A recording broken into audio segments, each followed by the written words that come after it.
I guess let's jump right into it. The Ukraine war, there's a reality and there's a media narrative that I feel here in the UK and in the US we get a heavy dose of.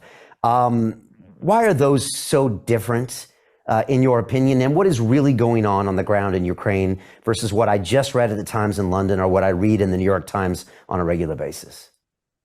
Well, I think it's more than just a narrative now. I think the West, led primarily by Washington and London, has erected what I would call an empire of lies. It's truly devastating and it's shocking in its scale and impact. It's something that, frankly, I was completely unprepared for. I've never seen anything quite like this, where systematically we have lied about everything involving Russia and Ukraine now for months, if not years. And the truth of the matter is that people have never been told or not being told, and you can find the truth, but you've got to look for it, obviously, on the internet, is that Russia is by no means the evil aggressor in this thing. If anything, Russia launched an operation that it felt it had to secure its country. We have been working tirelessly for at least the last 20 years to undermine and weaken Russia in whatever way possible. We decided we didn't care much for Mr. Putin and his success at essentially retrieving Russia from the ash heap of history. And then the Russians made it very clear that they would not accept NATO on its borders. I mean, effectively, they'd done that with Latvia and Estonia. They do have a border up there, but they made it very clear that Ukraine, which is roughly the size of Texas in the United States, could never be a member of NATO, that simply presented too much of a danger. They made that clear in 2008 at Budapest. We ignored it. And then subsequently, Mr. Putin has given speeches reiterating the criticality of neutrality for Ukraine, unwilling to see NATO bases there. In 2014, one of the principal reasons that he intervened to seize Crimea was to prevent that naval base from falling into the hands of what he expected would be NATO forces. And remember, whenever he says NATO, he ultimately means the United States. It's the United States Navy that would have gone into the ports in Crimea. It's the United States Armed Forces that is moving eastward towards the Russian border. And we've chosen not to discuss that. In 2014, you also had this coup that we helped to organize and implement, which put people in power that otherwise would never have gotten there. And these people were violently anti-Russian, hostile to Russian national security interests.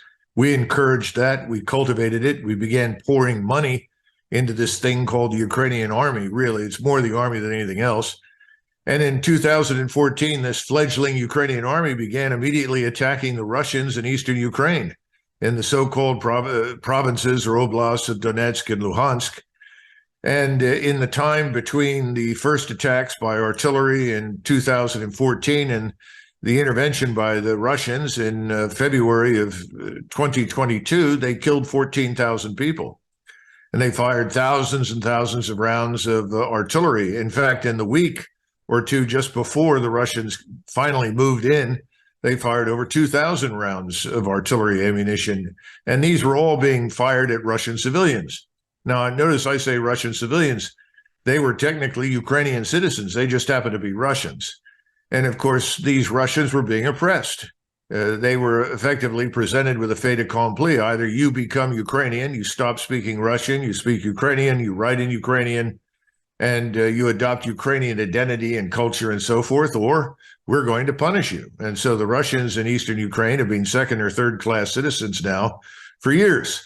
All of this did not go down well in Russia, as you can imagine. And then, of course, we had this thing called the Minsk Accords, which was in theory presented to the Russians as a way to get past the conflict and maintain some measure of civility and peace in Ukraine.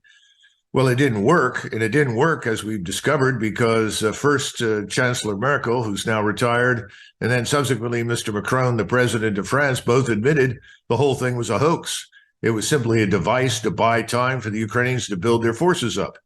And it became very clear to the Russians that this large force, which was extremely well equipped and I would argue reasonably well trained, certainly by NATO standards, was poised to launch an attack at Russia with the goal of crushing the Russians in Luhansk and Donetsk and then ultimately retaking Crimea. So the Russians said, no, thank you. And they intervened. The big mistake they made is that they assumed that someone was willing to negotiate with them. And so they went in with a really small force, no more than 90,000 on the ground in terms of combat troops. And they discovered after 2 or 3 months, 4 months, even though they were not taking heavy casualties as originally reported, they took very light casualties. It was the Ukrainians that had begun taking heavy casualties almost from the beginning. They discovered that they weren't going to get a negotiated settlement. Finally, the generals met with Putin last summer and said, this is a war. This is not what we bargained for. We miscalculated. The underlying assumptions were wrong. There is no one to talk to. And you'll recall that shortly after your former prime minister's visit in April to Mr. Zelensky, that any hope of talks was crushed.